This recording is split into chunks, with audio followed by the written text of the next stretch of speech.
Xin chào các bạn đang đón xem video của Lên Đô Thị. Theo Tổ chức Hợp tác và Phát triển Kinh tế OECD, châu Á, bao gồm 55 quốc gia và vùng lãnh thổ, đã thể hiện khả năng phục hồi trong bối cảnh bất ổn toàn cầu. Tốc độ tăng trưởng GDP trung bình của các nước châu Á được dự đoán sẽ tăng lên 5,3% vào năm 2023 và 5,4% vào năm 2024.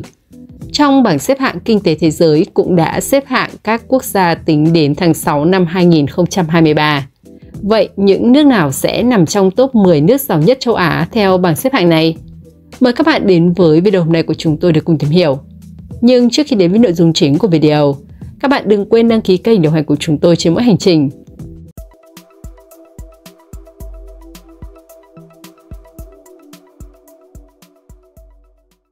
Xếp ở vị trí thứ 10, Israel. Với GDP đạt 539 tỷ đô la Mỹ. Dự báo năm 2023, GDP của Israel đạt 539 tỷ đô la Mỹ. Trong khi đó, dân số của nước này là hơn 9,7 triệu người. Tính bình quân thu nhập đầu người đạt 55.567 đô la Mỹ trên người trên năm.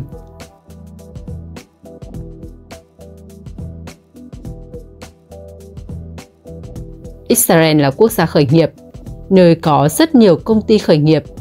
Nhìn vào bảng xếp hạng kỳ lân Unicorn, các doanh nghiệp tư nhân khởi nghiệp có giá trị hơn 1 tỷ đô la Mỹ năm 2021. Danh sách thì có hơn 45 công ty được tạo lập ở Mỹ, cũng khoảng chừng đó công ty tại Trung Quốc. Và Israel là đất nước thứ 3 trong bảng xếp hạng này, với 17 công ty kỳ lân. Theo thống kê, lĩnh vực công nghệ cao đóng góp khoảng hơn 40% GDP của đất nước Israel và khoảng 50% giá trị kim ngạch xuất khẩu.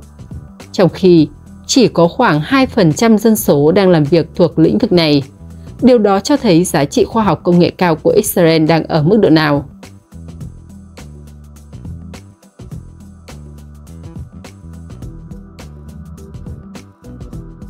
Xếp ở vị trí thứ 9, Thái Lan, với GDP đạt 574 tỷ đô la Mỹ. GDP của Thái Lan vào khoảng 574 tỷ đô la Mỹ đã giúp cho quốc gia này đứng thứ 9 trong bảng xếp hạng. Với dân số năm 2023 ước đạt 76 triệu người, thu nhập bình quân đầu người của đất nước này đạt 7.552 đô la Mỹ trên người trên năm.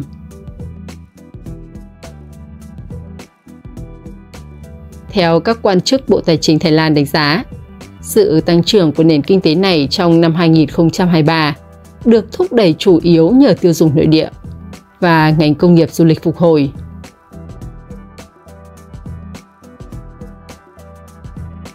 Với những tín hiệu tích cực trong ngành du lịch từ đầu năm đến nay, Bộ Tài chính Thái Lan vẫn duy trì dự báo số du khách quốc tế mà Thái Lan sẽ đón tiếp trong năm nay là 29,5 triệu người.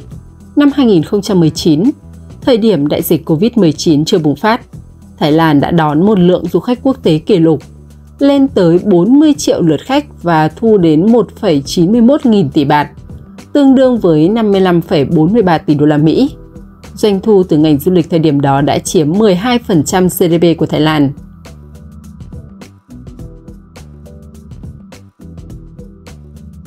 Trong quý đầu năm 2023, nền kinh tế Thái Lan tăng trưởng cao hơn so với dự báo, đạt 2,7%. Trong khi đó, mức tăng trưởng kinh tế của năm 2022 của Thái Lan đạt 2,6%.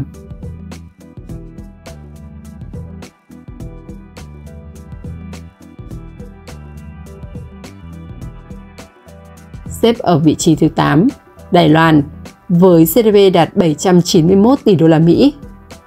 Con số 791 tỷ đô la Mỹ đã giúp Đài Loan nằm trong top 10 nước giàu nhất châu Á tính theo chỉ số GDP. Với dân số 23,37 triệu người, thu nhập bình quân đầu người của Đài Loan ước đạt 33.846 đô la Mỹ trên người trên năm. Từ năm 1960 đến năm 1990, châu Á trở thành khu vực tăng trưởng nhanh hơn bất kỳ nơi nào trên thế giới. Tuy nhiên, mức tăng trưởng chung là khoảng 3 đến 5% trên năm, vẫn rất khiêm tốn so với bước chạy bứt tốc của Hồng Kông, Hàn Quốc, Singapore và Đài Loan.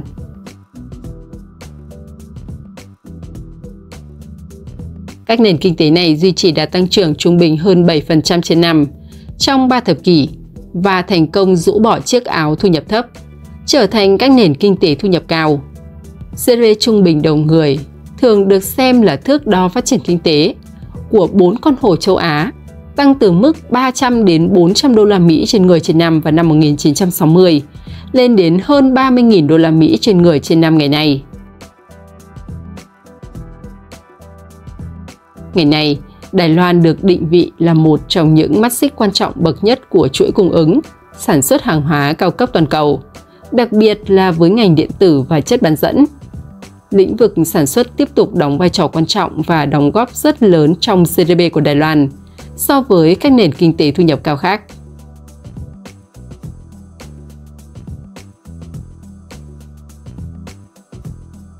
Xếp ở vị trí thứ 7, Thổ Nhĩ Kỳ với GDP 1.029 tỷ đô la Mỹ. 1.029 tỷ đô la Mỹ là con số giúp Thổ Nhĩ Kỳ xếp ở vị trí thứ 7 trong bảng xếp hạng này. Với dân số của Thổ Nhĩ Kỳ khoảng gần 85,8 triệu người, thu nhập bình quân đầu người trên năm đạt khoảng gần 12.000 đô la Mỹ trên người trên năm.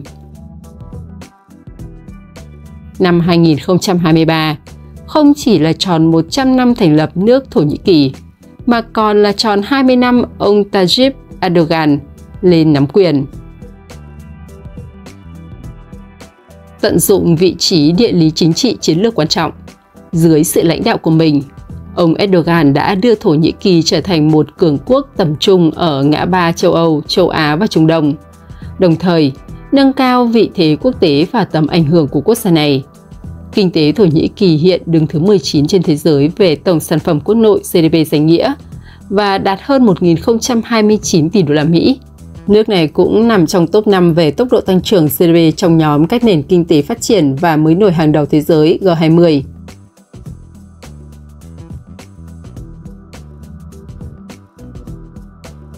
Xếp ở vị trí thứ 6, Ả Rập Xê Út với GDP đạt 1.062 tỷ đô la Mỹ.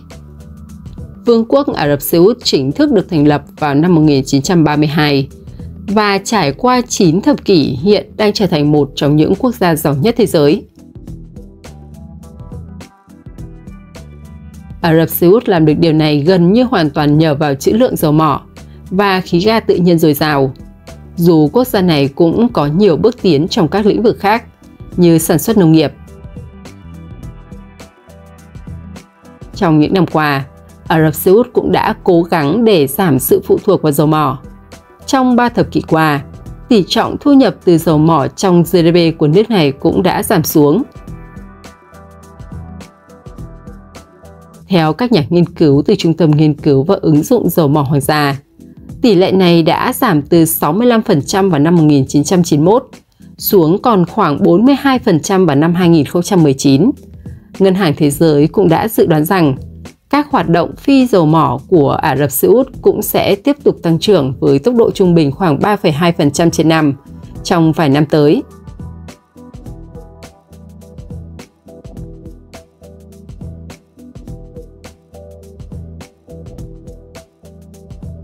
Tiếp theo, chúng ta sẽ đến với vị trí thứ 5 ngày hôm nay, Indonesia với 1.392 tỷ đô la Mỹ. Indonesia đã đạt mức GDP 1.392 tỷ đô la Mỹ và xếp ở vị trí thứ 5 trong bảng xếp hạng. Ngoài GDP cao, thì Indonesia còn được biết đến là quốc gia đông dân nhất Đông Nam Á, với dân số hơn 297 triệu người. Thu nhập bình quân đầu người của quốc gia này đạt 4.989 đô la Mỹ trên người trên năm.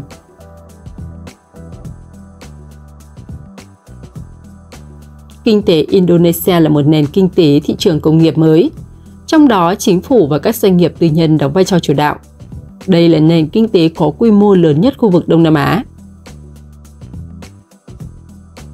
Không những thế, đây còn là quốc gia có tốc độ tăng trưởng ngoạn mục sau năm 1997 và trải qua khủng hoảng tài chính lớn của châu Á.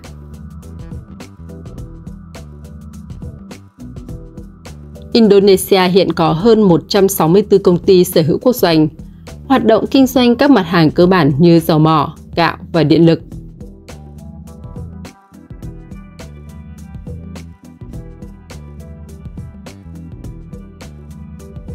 Xếp ở vị trí thứ tư, Hàn Quốc với 1.722 tỷ đô la Mỹ. Năm 2023, ước tính GDP của Hàn Quốc vào khoảng 1.722 tỷ đô la Mỹ, với dân số khoảng 51,3 triệu người. Thu nhập bình quân đầu người Hàn Quốc sẽ vào khoảng 33.567 đô la Mỹ trên người trên năm.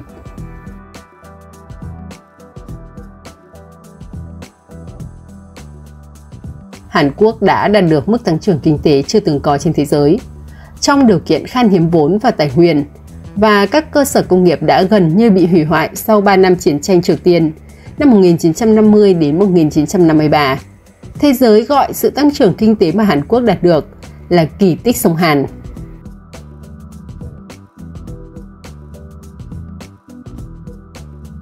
Hàn Quốc đã xây dựng kế hoạch phát triển kinh tế định hướng xuất khẩu ngay từ những năm 1960.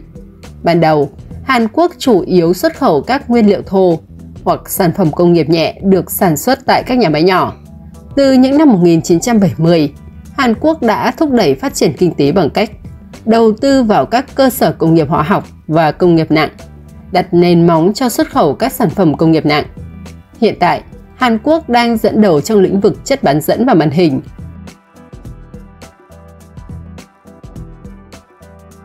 Việc tổ chức Thế vận hội mùa hè Seoul năm 1988 là cơ hội để Hàn Quốc bước vào ngưỡng cửa của nước phát triển về kinh tế.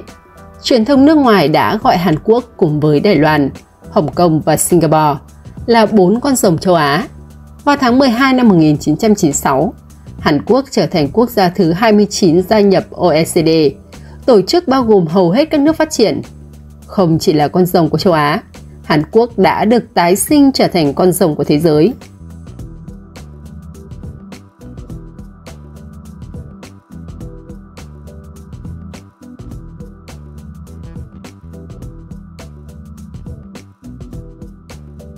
Xếp ở vị trí thứ 3, Ấn Độ với GDP 3.737 tỷ đô la Mỹ. Với con số ấn tượng 3.737 tỷ đô la Mỹ, Ấn Độ đã nằm ở vị trí thứ 3 trong bảng xếp hạng này. Không chỉ ấn tượng về chỉ số GDP, ngày 14 tháng 4 vừa qua, Ấn Độ cũng đã chính thức vượt Trung Quốc để trở thành quốc gia có dân số đông nhất thế giới, với 1 tỷ 425 triệu 782.975 người, hơn Trung Quốc khoảng 35.000 người. Thu nhập bình quân đầu người của Ấn Độ đạt 2.621 đô la Mỹ trên người trên năm.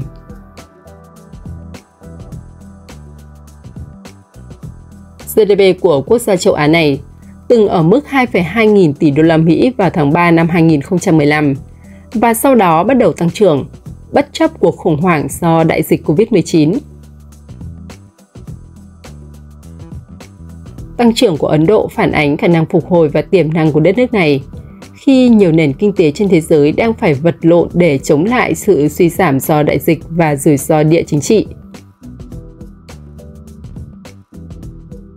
Mặc dù rất khó để đối chiếu với tất cả các can thiệp chính sách mà New Delhi đã khởi xướng trong thập kỷ qua, nhưng cải cách cơ cấu nhìn chung được tin là yếu tố giúp cho Ấn Độ ngược dòng ngoạn mục.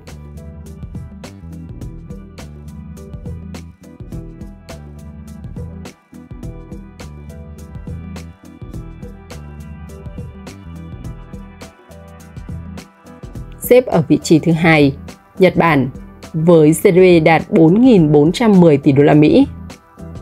Không có gì để nghi ngờ khi Nhật Bản đứng ở vị trí thứ 2 này, với dân số khoảng 125 triệu người, thu nhập bình quân đầu người đạt 35.280 đô la Mỹ trên người trên năm.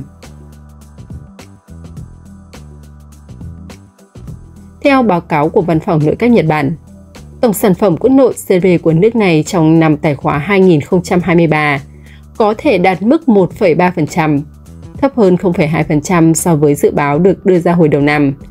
Trong khi GDP danh nghĩa, tiêu chí thể hiện sự thay đổi do lạm phát hay tốc độ tăng giá tiêu dùng, là 4,4%, tăng 2,3% so với dự báo trước đó. Đây là mức tăng trưởng GDP danh nghĩa cao nhất của Nhật Bản trong vòng 32 năm qua.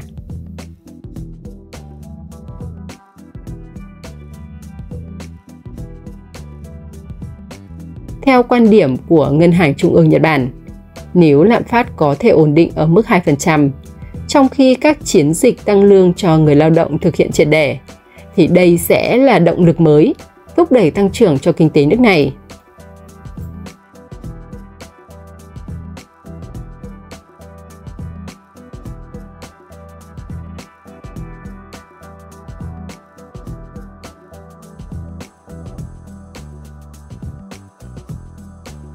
Và cuối cùng chính là vị trí quán quân ngày hôm nay. Nước giàu nhất châu Á tính theo chỉ số GDP chính là Trung Quốc, với 19.374 tỷ đô la Mỹ. 19.374 tỷ đô la Mỹ chính là con số giúp Trung Quốc đứng đầu trong danh sách 10 nước giàu nhất châu Á tính theo chỉ số GDP. Với dân số khoảng hơn 1,425 tỷ người, thu nhập bình quân đầu người của Trung Quốc là khoảng 13.595 đô la Mỹ trên người trên năm.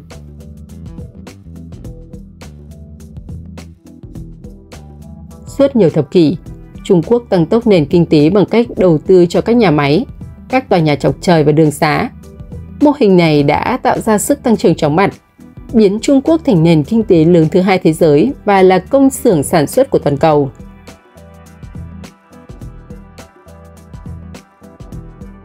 Nhưng hiện tại, Trung Quốc cũng đang phải đối mặt với những rào cản chưa từng có.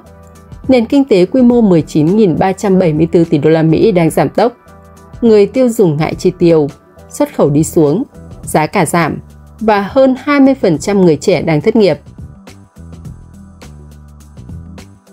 Trong khi Mỹ chi hàng nghìn tỷ đô la Mỹ để hỗ trợ các hộ gia đình và xây dựng cơ sở hạ tầng để kích thích kinh tế, thì Chủ tịch Trung Quốc Tập Cận Bình không muốn tăng trưởng phụ thuộc vào đầu cơ xây dựng và vay nợ thêm nữa. Giới chuyên gia cho rằng, chính sách trái ngược giữa hai nền kinh tế lớn nhất thế giới đang thay đổi dòng tiền đầu tư toàn cầu. Nó cũng có thể làm chậm lại quá trình Trung Quốc vượt Mỹ, hoặc thậm chí khiến cho việc này không bao giờ xảy ra. Trên đây, các bạn vừa cùng chúng tôi đến với top 10 quốc gia giàu nhất châu Á tính theo chỉ số GDP. Có thể thấy trong top những nước giàu nhất châu Á này, thì chỉ có Ấn Độ là mức thu nhập bình quân đầu người quá thấp, đúng không các bạn? Video của chúng tôi hôm nay cũng xin được kết thúc tại đây. Mọi ý kiến đóng góp xây dựng kênh các bạn vui lòng bình luận bên dưới video để chúng ta cùng thảo luận. Chúng tôi luôn mong muốn nhận được những góp ý chân thành của các bạn để kênh ngày một hoàn thiện hơn, đáp ứng tốt hơn nhu cầu thông tin của khán giả. Còn bây giờ, cảm ơn các bạn đã theo dõi video. Xin chào tạm biệt và hẹn gặp lại các bạn trong những video sau.